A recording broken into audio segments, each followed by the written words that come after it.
So I'm about 20 hours in on prototyping a game I'm thinking about making.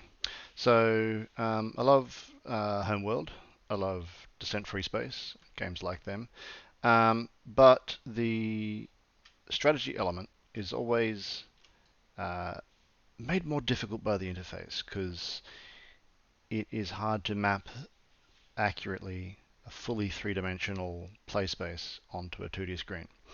I did a couple of years ago put together a relatively interesting prototype of a relatively odd way to put that. I put together a prototype of an RTS, a space RTS in the vein of Homeworld in VR. Worked great. That interface is built for accurately manipulating things in 3D space. It was really cool. You could get up close to a big ship and see its guns going boom, boom, boom, boom, boom. It was awesome. Sort of petered out because it got complicated for various reasons. But I want to have another shot at that. So there's been other games like Homeworld, since Homeworld, Homeworld 2 for one. But then there's also Nebulous Fleet Command, which I picked up on Steam in March, according to my Steam library. Um, and it's pretty good.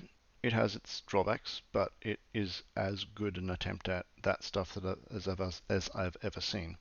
But I had an idea for a merging of Descent Free Space and Homeworld into this. So I want to make a couple of these videos as I progress through the project. So right now you can see down here in the bottom left hand corner we're on build 0.01.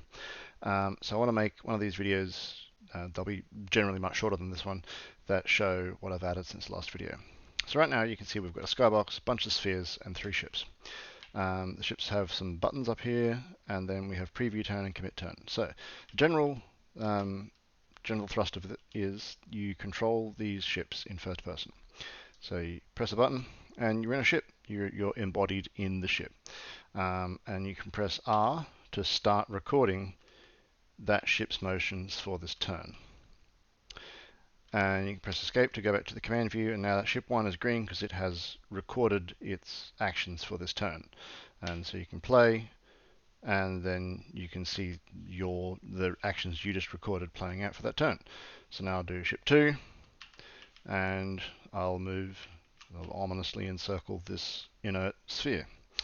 And then you can also just press tab to jump to the next ship that doesn't already have a recording. And I'll start a recording for this one, and this one will just sort of scoot forward and point directly at it.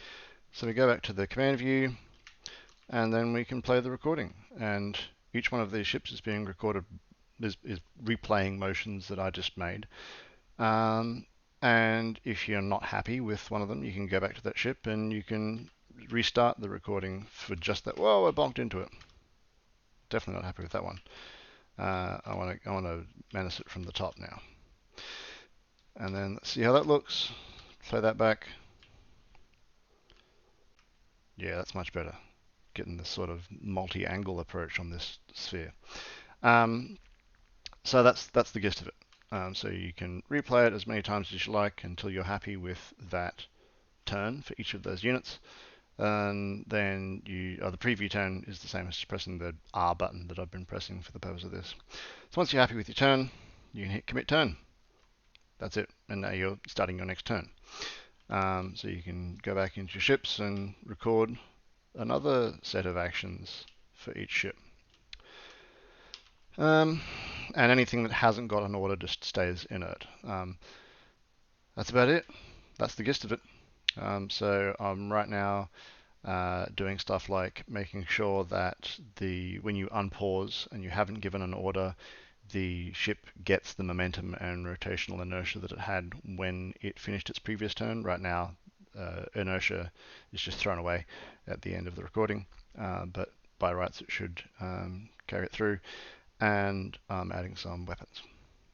So yeah, that's it. Bye bye.